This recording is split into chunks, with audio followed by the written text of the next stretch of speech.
Carrots are good for your eyes, but are they also good for your ears? Let's dive into the world of organic cable adapters with Audiophile Carrots. Hey, Julian Krause here, and lately I stumbled across this abomination of an audio hack on Reddit where somebody used carrots as an adapter to connect two male RCA plugs, which allegedly worked just fine. To be honest, connecting two RCA plugs is definitely a problem I've encountered myself once or twice before, but the usage of audiophile grade carrots has not yet crossed my mind, and I had some doubts, so obviously I had to try it out myself. It was actually more difficult than I thought. To source the right components, I was checking around town for audiophile grade carrots, and they are not so easy to come by here in Europe, but I think I found a suitable replacement. These baby carrots were pretty cheap, I think something around $1,000, which for high-end hi-fi grade vegetables I think is really not a bad deal. Also, huge shout out to my trusty patrons for sponsoring these shenanigans. Let's see if the carrots can deliver on their audiophile promises. I recreated the setup of the Reddit post, connected ground to ground directly, and the signal via the high quality specimen of Daucus carota, as the cool kids call it. Oh, and if you're a cool kid too, I highly recommend to subscribe to my channel. Now, I want to give you the chance to judge the audio quality yourself, and I'm going to do that by running the audio through this elaborate setup and playing it back to you. So the audio is now sent through the carrot into an audio interface through YouTube into your brain. Here's the sound transmitted by the high fidelity carrot, and I'll also switch to the original audio for comparison. Let's go.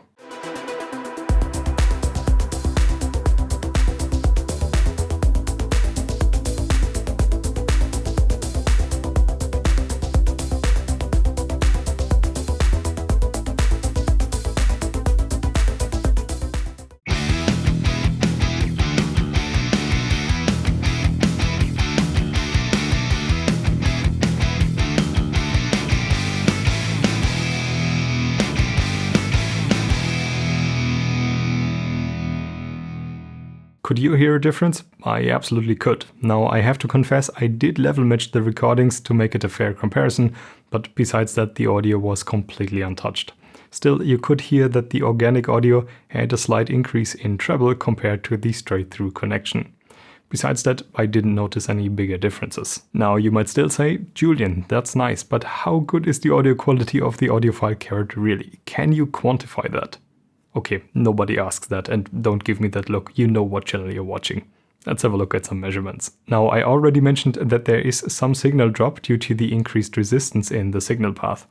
With the RCA plugs shoved into the carrot close to each other, I measured a signal drop of around 4 decibels. I was also curious what would happen if I plug into the carrot further away, so that the audio has to travel through the carrot even more. But besides an additional signal drop of 2 decibels, it actually didn't make that big of a difference. Still, this has an impact on signal-to-noise ratio. As the signal level drops due to the organic adapter, it gets closer to the noise floor. Also, the shielding of the baby carrot is questionable at best, and that's what we can see in the measurement. Here's the comparison of the noise floor of just my test setup to the setup with the carrot inserted into the signal chain. For the most part, interference components are completely inaudible. Only the 50 Hz mains hum is slightly more obvious. That said, it's at -100 dB and inaudible for all intents and purposes. Overall, the signal-to-noise ratio of the setup with the carrot in place was in the area of around 110 dBA, which is significantly higher than that of a 16-bit CD. So in that aspect, it is truly an audiophile carrot and CD quality approved. But is there any negative impact on the tonality of the sound? Well, you could already hear that in the audio samples, so it's no surprise to see that the frequency response shows elevated high frequencies. This is the biggest impact on the sound that the carrot has, and it gives the audio a bit more treble. Quick look at distortion, and this is what I was most impressed by. This is the loopback measurement of my test setup, and you can only see inaudible amounts of distortion here. As soon as I put the carrot into the circuit, you can see that some interference is creeping in, just like in the noise floor measurement, but besides that, the distortion components are literally identical. I would have expected that the nonlinear nature of the connection between the gold-plated RCA with 24 carat and the carrot has a fair share of harmonics, but no, that's not the case. That means that the carrot does not introduce any audible amounts of distortion. Pretty crazy if you think about it, and completely unexpected. By the way, if you have any other funny audio hacks for me to try, put them in the comments, and if I want to torture my hearing, I might try them out. Now, the biggest downside of this whole setup we haven't even talked about yet, and that's degradation over time. Whereas many audiophile-grade components advertise long-term stability, this just can't hold true for Carrots due to their organic nature. To test that, I let the whole setup untouched for a week, and when I came back, yeah, there wasn't really anything left to test. So what's the verdict on Audiophile Carrots?